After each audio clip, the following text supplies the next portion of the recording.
What is going on, ladies and gentlemen? Welcome back to Cyber Realm. So as you can see, I've got some new gears to help me improve the quality of the video. Hopefully this time around we won't get any sound chops or anywhere along the way. So let's get started. After the last successful introduction of the Priconne game to this channel, I can't say no to making another one.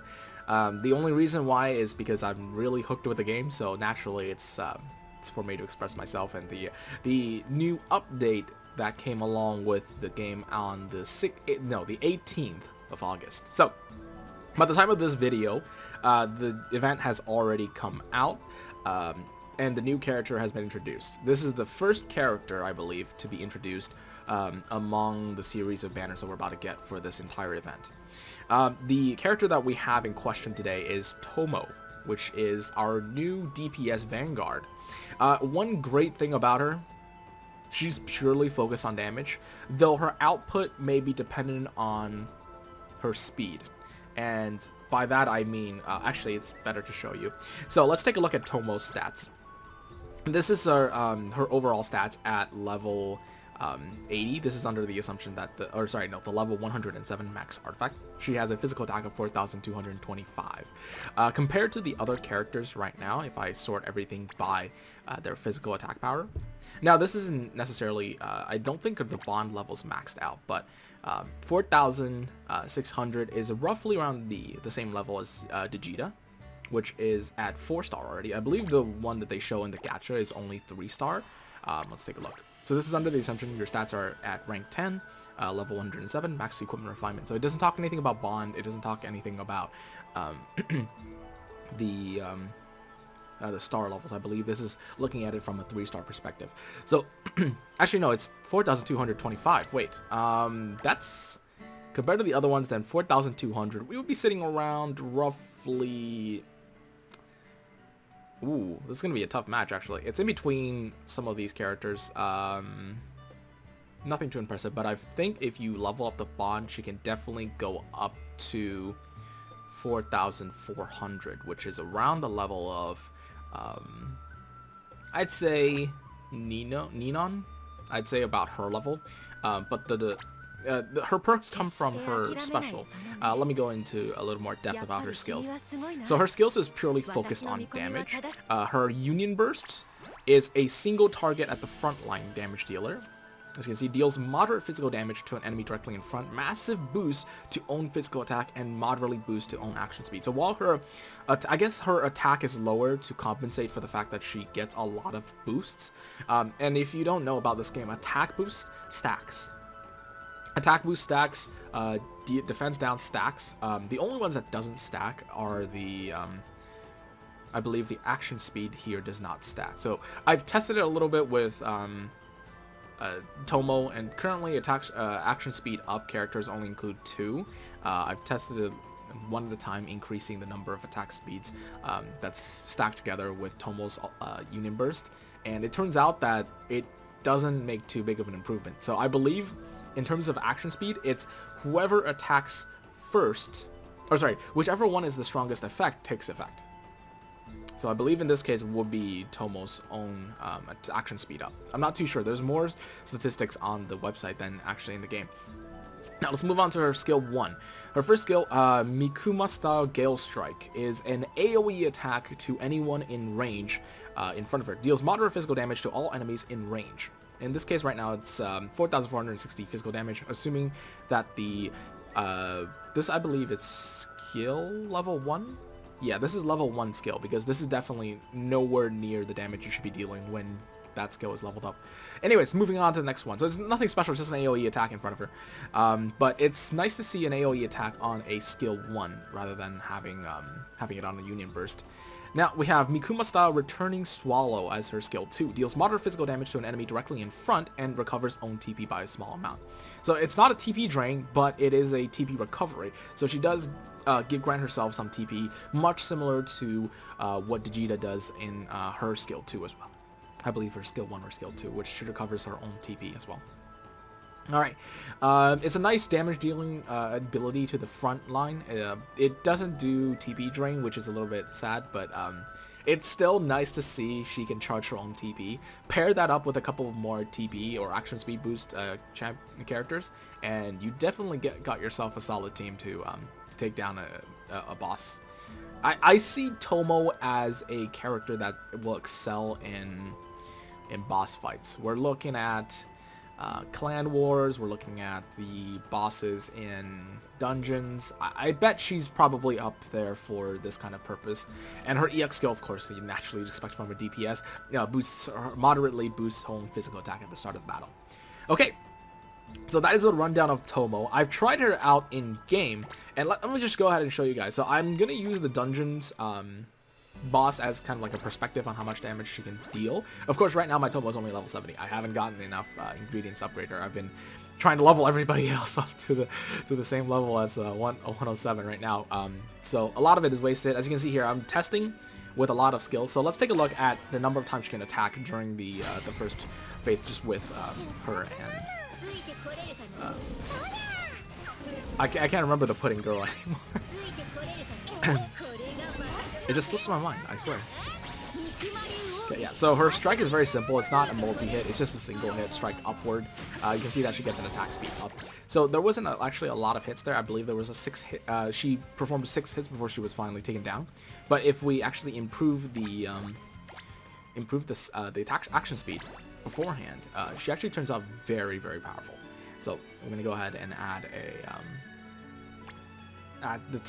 only two action speed increase characters on the team. One is only at the beginning but has a stronger action speed boost, and then one near later on in the middle of the game. So she can deal, by my count, 10 hits if she gets hit every single time by the boss. As you can see, she can use her special a lot faster this time around, and she boosts her own action speed beyond that point. She hits a total of 10 times. She managed to land 10 hits on the boss before the strike landed, so actually it was pretty optimal for us to have a little bit more action speed on top of that. So that is Tomo as a character. Now let's take a look at the event, because who doesn't want some more jewels, right? So I'm going to go ahead and look at the quest and head over to the event section. So this event is similar to every other event that we've received up so far. Oh god, no, it's an unskippable cutscene. Thank god it's fast. So it's like every other event that we've came across so far in Priconne, where you simply traverse through, similar to story quests in normal. There's only 15 stages, including a normal level boss, and then you have a hard stage, which you have to deal with 5 stages and a very hard. But they do drop character shards for June, which is especially nice. Not to mention that while you're doing the event, if you're collecting the treasure chest rewards, which is the medals, the medal gacha, which you collect from fighting the stages, and you collect the medals, you can earn a total of 55. Let me just double check. I believe it's 55 shards for Digita. So here on lineup 2, the ultimate reward is 25 for June, and in lineup 4 is 40. So wow, actually no, it's 65. Even better. You get a total of 65 June shards. Not to mention that if you're doing the hard mode, you can see that in the hard mode section you also get June shards as well. So there's 3 stages with the June shards on them, and it's like any other hard mode, except the nice thing is June's actual quest story hard mode is too difficult for the time being to do with perfect with 3 stars. So it's difficult for you to do it quickly. You would have to do it by hand every single time just to try to get through it and get the June shards. But other than that, I would say this is actually a very nice bonus for those of us who's actually trying to collect June. So myself being one of them, of course, because I don't have June. I don't own June. And I believe she will... No, actually, no. Sorry, let me rephrase that. I don't think she will appear in the next gacha as another character, as a focus banner character, because if she is in the event like this with the shards, I believe she will only be available to collect through this means in the event. And because after that, I believe it will be the new 3-star character after Tomo. I think it's Labyrinthia. I don't know if that's her name. On the screen, you will find the actual name, or that I am right. Who knows? You stupid. All right, so let's take a look at the event in a little more detail for those of you who's tackling this event for the first time. So the stages from 1 to 15 isn't too difficult. I believe it's scaled to your player level, so it wouldn't be too harsh on you. I know in my case it's just outfitted to my level, and respectively the mob's HP and everything has scaled to my level, so it was relatively, it's not a challenge if you have the right characters. So it's about setting up your team right. It's not so much about your power level. So even if you raise your levels, I believe they will still scale into that end. Now, you have these bosses, which is normal. It requires you to use these boss tickets, which you also collect from the stages themselves as well. And these bosses are actually the main sources of income for the honor medals, or the medal gachas. So there's obviously a hard one and a very hard one as well. I would not recommend doing the very hard one. From previous experiences with the very hard bosses, it takes way too many boss tickets to actually take one down. So you're better off collecting the tickets and then spending them on hard rather than fighting very hard. Plus, you can only do very hard once a day, even if you are confident in your abilities to take it down. It's only worth if you can take it down within 2 to 3 turns, or 2 to 3 attempts. Because each one costs, I believe, 30? No, 40? Oh god, no, it costs 9, no, it costs 30 tickets, okay. It costs 30 tickets, and suggested level is 90, but I would honestly say it's a lot more than that.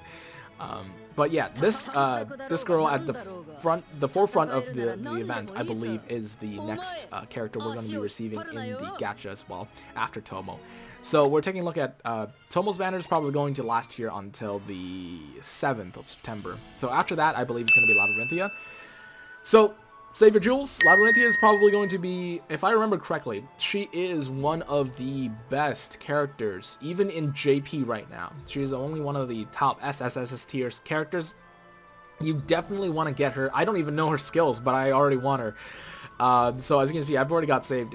I managed to get Tomo in the second multi, so I have about 11,000 gems saved up. And let me just go ahead and head into the arena, why not, to smack my rank up a little bit, just for the end of this video. Okay, interestingly enough, I'm actually facing off against a rank 107. I don't know, because usually around the 800 rank, you don't actually see level 107s. I guess they're just stumbled across this area when they came to a stop, so, you know, actually fighting against someone my rank for once. So I've already taken down one on their team. Okay, 2 down. That, yeah, the archer though is going to be a pain. Okay, no, she didn't wipe my team. Good. And that's going to be a GG. Alright, was that a 107? Was I underestimating my team? Or their team? But yeah, we got the arena reset, which means that all of the rewards we could have got is, we could get it again, which is nice. Wait. Okay, no, that's not party. Wait, who did I...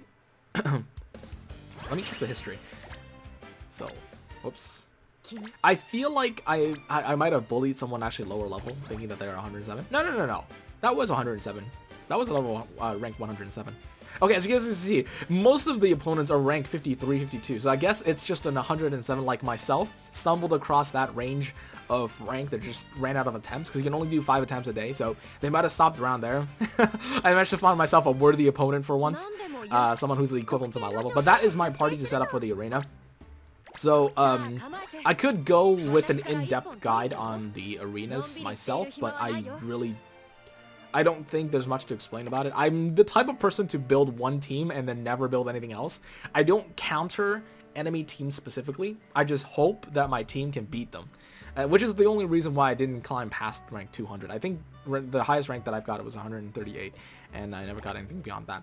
Anyways, guys, that's going to be it for this video. Thank you so much for tuning in. That is the event. Hopefully, you guys are staying tuned for the release of Labyrinthia. I'm definitely going to be looking forward to that.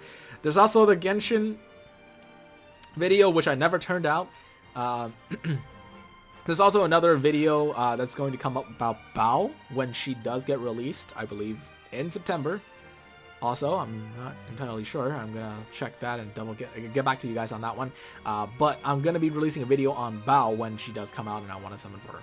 All right, that's gonna be it. I'll see you guys in the next video. Bye bye.